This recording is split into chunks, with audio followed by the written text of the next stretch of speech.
Wartawan ini sedang merekam sebuah program. Tiba-tiba sesuatu di kejauhan menarik perhatiannya. Dia memutar kamera di sekitar, perlahan-lahan memperbesar, dan ia melihat percikan air di atas es. Sepertinya ada makhluk yang bersembunyi di bawahnya, tapi Mike belum mengetahuinya. Penemuannya telah menempatkan kota yang terisolasi ini perhatian dunia. Ketika wali kota tiba di tempat kejadian, Mike mengangkat kamera ke gua es. Ketika sesuatu muncul dari dalam air, Mike sedikit bingung. Mengapa paus tetap berada di bawah lubang es? Alih-alih melanjutkan hidup, penduduk desa mengatakan kepadanya, tahun ini suhu telah mendingin dengan sangat cepat. Tilu 00 laut membeku dalam semalam. Paus tidak bisa berenang sejauh itu di bawah es. Jadi, mereka harus tinggal di sini untuk tetap bernapas. Dan itu bukan yang terburuk. Dalam waktu 3 hari, lubang itu akan membeku. Dan kemudian keluarga 3 paus yang malang akan terperangkap di lautan es yang gelap dan mati. Saat itulah ayah paus muncul kembali. Dia tahu persis apa yang akan terjadi padanya, istri dan anak-anaknya. Tetapi dalam menghadapi kekuatan alam yang kejam, tidak ada yang bisa ia lakukan. Pada akhir malam, Mike tidak bisa melupakan ekspresi keputusasaan di mata ikan paus itu. Jadi ia mengedit rekamannya dalam semalam, dan mengirimkannya langsung ke New York. Hari berikutnya, paus itu ada di berita. Kisah ini segera menarik perhatian masyarakat. Tidak lama kemudian, media dikerumuni oleh para jurnalis. Mereka semua ingin menghasilkan uang dari ikan paus. Kamar hotel di kota naik dari genap 0 menjadi 500. Namun, antusiasme mereka tidak surut. Kota perbatasan yang tenang tiba-tiba menjadi hidup. Tetapi sang wali kota tampak sibuk. Paus mungkin telah menjadi berita. Tetapi mereka tidak keluar dari bahaya. Dan tidak semuanya buruk. Penduduk setempat memiliki tradisi membunuh paus. Penduduk desa sudah merencanakan bagian ikan mereka. Wali kota tidak ingin mengambil keuntungan dari ikan. Tetapi penduduk desa harus mencari nafkah. Tidak ada yang bisa dilakukannya. Segera setelah itu, sebuah konferensi pers diadakan di kota. Perwakilan masyarakat adat memperdebatkan kasus mereka. Menekankan bahwa perburuan paus adalah cara hidup mereka. Itu masuk akal dan legal. Ana dari masyarakat hewan tidak mau kalah, bahwa kapal pemecah es sedang dalam perjalanan. Paus-paus itu akan segera dikembalikan ke laut. Mereka berselisih paham. Untuk sementara waktu situasi terhenti. Tiba-tiba, semua orang di ruangan itu menoleh ke belakang. Wali kota berjalan ke pesta peluncuran. Apa yang terjadi selanjutnya? Apa yang terjadi selanjutnya di luar dugaan siapapun. Wali kota meyakinkan para delegasi dalam 5 menit. Mereka sepakat dalam keputusan mereka untuk membantu paus keluar dari perangkapnya. Sekarang Ana bingung. Ada begitu banyak kebisingan. Bagaimana mereka bisa berubah pikiran secara tiba-tiba? Tetapi ia akan segera mengetahui, ini tidak sesederhana yang dia pikirkan. Pagi-pagi keesokan harinya, para pria dan wanita siap untuk berangkat ke es di mana paus-paus itu. Atas perintah wali kota, para penduduk desa telah mengangkut taksi mereka. Perjalanan 7 km, untuk genap 0 per kepala. Lakukan apa yang Anda suka. Tapi, meskipun kota ini sedang ramai-ramainya, wali kota membawa anak buahnya ke atas es lebih awal. Mereka menggandakan ukuran lubang, agar paus dapat bernapas lebih baik. Menyaksikan paus dengan gembira muncul dari air, dan wajah ini memiliki senyuman kekanak-kanakan di atasnya. Bahkan ia tidak punya pilihan selain membiarkan penduduk setempat merampoknya. Untuk menjaga agar paus tetap hidup, dia harus menemukan cara untuk menghasilkan lebih banyak uang bagi semua orang. Dengan sekelompok besar orang yang datang, keluarga paus tampak keluar dari bahaya. Ana percaya bahwa begitu pemecah es tiba, paus akan dapat melarikan diri. Tetapi masalah baru telah membunuh harapan paus untuk bertahan hidup. Wanita ini melompat ke samudra Arktik pada suhu tilu 0 di bawah 0. Semua orang mengenakan jaket bulu. Dia hanya mengenakan pakaian selam tipis, dan dia tidak merasakan dingin sama sekali. Ana menolak teman-temannya. Dia menggigit snorkelnya, dan menyelam ke dalam air es. Airnya tertutup es. Laut pun hening. Kecuali secercah cahaya melalui lubang. Kegelapan menguasai dunia yang dingin ini. Ana tidak takut. Perhatiannya tertuju pada pemandangan di hadapannya. Sekelompok paus berenang ke arahnya. Dengan rasa ingin tahu mengamati wanita itu. Tiba-tiba, Ana memperhatikan ekor paus kecil dengan jaring ikan yang melilit ekornya. Ia berenang ke arahnya, dan paus muda itu tahu bahwa manusia di depannya ada di sana untuk membantunya. Dia tetap berada di tempatnya. Siapa sangka bahwa wanita ini akan mempertaruhkan hidupnya hanya untuk membersihkan tumpukan jaring ikan. Ana berenang perlahan di belakang paus muda, menarik belati dari kakinya, mengiris keras melalui jaring keras dengan kekuatan. Paus muda memutar ekornya sebagai respons. Jaring terlepas tanpa hambatan. Keluarga paus berenang ke arah Ana. Sebuah gerakan diam-diam dari rasa terima kasih. Ana membeku sejenak, kembali ke pantai. Dia dengan bersemangat mengatakan kepada semua orang, bayi paus tidak bisa berenang sendiri, karena jaring itu mencekik ekornya. Sekarang masalahnya sudah terpecahkan.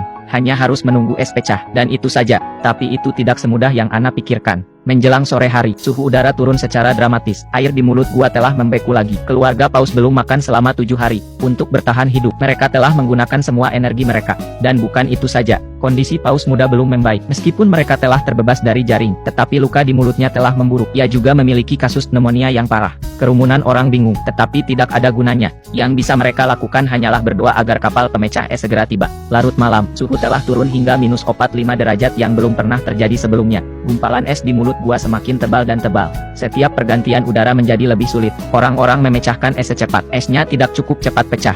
Mereka akan tenggelam di bawah air. Mereka harus meminta bantuan kota. Segera, Anna tiba di tempat kejadian dengan bantuan. Tom bersaudara telah membawa alat penyelamat es mereka sendiri. Itu ada di dalam air, sehingga air tidak akan membeku. Tetapi ketika mereka mengeluarkan Deicher, Anna terkejut bahwa yang disebut Deicher itu hanya sepotong papan busa yang diikatkan ke kipas angin. Tetapi melihat kepercayaan diri Tom bersaudara, tidak ada yang bisa dia lakukan. Ia tidak punya pilihan selain mencoba. Tetapi sebelum mesin itu bisa bekerja, generator mati lebih dulu. Suhu rendah membekukan bahan bakar generator.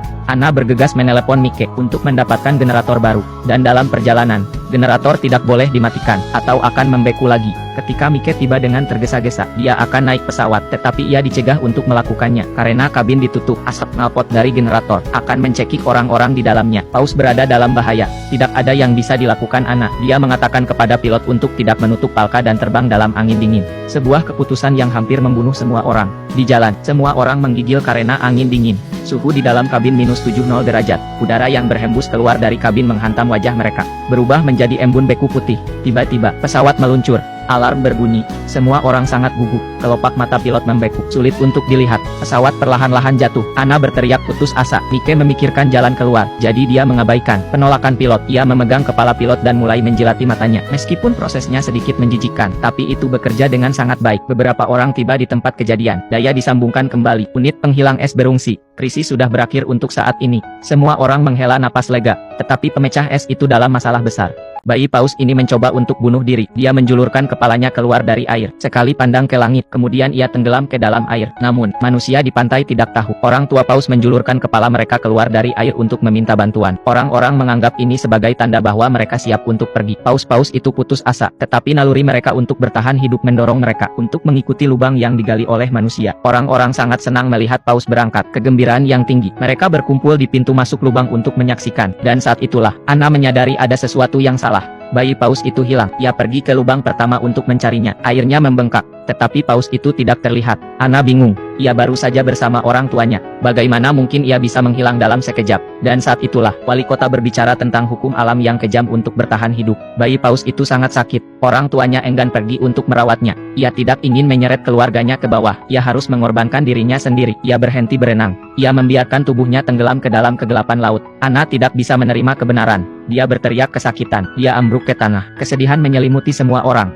Tetapi penyelamatan terus berlanjut. Hawa dingin akan datang. Mereka harus segera mencapai perairan terbuka secepat mungkin. Kalau tidak, dua paus yang tersisa akan tenggelam juga. Wali kota telah memobilisasi semua warga. Semua orang menghentikan apa yang mereka lakukan. Mereka mengambil peralatan mereka dan bergegas ke lokasi. Meskipun banyak orang datang untuk membantu, tetapi masih ada masalah di hadapan mereka. Esnya menumpuk. Dinding es telah terbentuk ribuan kilometer di bawah laut. Kapal pemecah es terjebak 200 menjauhnya. Tidak mungkin menerobos dengan tangan. Tetapi Anna tidak menyerah. Dia mendekati presiden, berharap bahwa ia akan mengesampingkan prasangkanya untuk sementara waktu, untuk meminta bantuan dari Angkatan Laut Soviet di dekatnya. Mintalah bantuan dari pemecah es mereka. Presiden belum pernah mendengar permintaan semacam itu. Uni Soviet adalah saingan Amerika Serikat. Anna ingin meminta bantuan mereka, dan kolonel mengatakan itu tidak mungkin. Kata-kata Anna selanjutnya, tetapi kata-kata Anna berikutnya membuat mereka tidak bisa berkata-kata. Seluruh negeri menyaksikan untuk menyelamatkan paus. Saat itu tengah berlangsung pemilihan umum. Jika presiden tidak setuju, ketika itu berakhir, Anna akan berbaris dan memprotes, dan itulah bagaimana dia akan dipilih. Presiden tidak menyangka Anna akan mengatakan itu. Ia tidak tahu apa yang harus dilakukan. Pada akhirnya, solusi Anna berhasil. Presiden ditekan, setuju untuk meminta bantuan Angkatan Laut Soviet. Ketika berita itu tersiar, media berita dunia meledak. Tidak ada yang bisa membayangkan, dua rial perang dingin, akan setuju untuk bekerja sama untuk menyelamatkan paus. Berita itu sampai ke tempat kejadian. Kerumunan orang terinspirasi. Semua orang penuh energi. Segera mereka menggali sampai ke kaki dinding es. 425 lubang di seluruh lautan beku. Itu adalah kerja keras, tetapi semua orang senang. Tiba-tiba, sirene berbunyi, menarik perhatian semua orang. Di kejauhan, kapal pemecah es Soviet datang dengan cepat. Anna tidak menyangka Soviet akan datang begitu cepat. Pikiran bahwa paus akan segera dapat melarikan diri. Hatinya akhirnya lega. Namun, suasana di atas kapal pemecah es sangat berat. Dinding es itu lebih besar dari yang diperkirakan kapten. Tidak akan mudah untuk mencapai pintu keluar. Kapten memberikan perintah untuk memperlambat laju. Dengan ragu-ragu, ia mengarahkan ke arah dinding. Orang-orang di pantai menahan napas. Harapan yang tinggi, tetapi detik berikutnya kecepatannya terlalu lambat. Dinding es tidak bergerak sama sekali. Tetapi, saat kerumunan orang kecewa, suara kapten terdengar melalui radio. Kawan-kawan, kami hanya menguji air. Kita akan mempercepat. Menyingkirlah dari jalan. Segera setelah kata-kata itu diucapkan, pemecah es datang dengan kecepatan yang lebih cepat. Ia menghantam dinding. Sebuah retakan besar terjadi, tetapi dinding es tidak pecah. Kapten tidak senang. Ia memerintahkan kapal pemecah es untuk melaju dengan kecepatan penuh. Entah pistol es akan menerobos, atau kapal akan hancur. Dalam sekejap, hati para pria itu terangkat. Pada titik ini, pemecah es meluncur ke depan, dan dinding es pecah menjadi lubang besar. Semangat juang para pejuang sangat mengejutkan. Ini bukan waktunya untuk bersukacita. Kerumunan orang bergegas ke dinding dan menunggu. Namun, 1 menit telah berlalu, 2 menit telah berlalu. Tetapi paus itu lambat untuk menampakkan dirinya. Tapi, tepat ketika semua orang berpikir mereka telah gagal, sesosok tubuh muncul dari kedalaman, dan langsung ke langit, menyaksikan 2 ekor paus saling berkejaran, berenang ke kejauhan. Semua orang merasa bahagia untuk mereka dari lubuk hati mereka yang terdalam. Pada saat ini, orang lupa akan perjuangan antara politik dan kepentingan, melupakan perpecahan antara bangsa dan ras. Dalam menghadapi mukjizat besar kehidupan, mereka bersorak bersama. Untuk waktu yang lama mereka tidak bisa berhenti.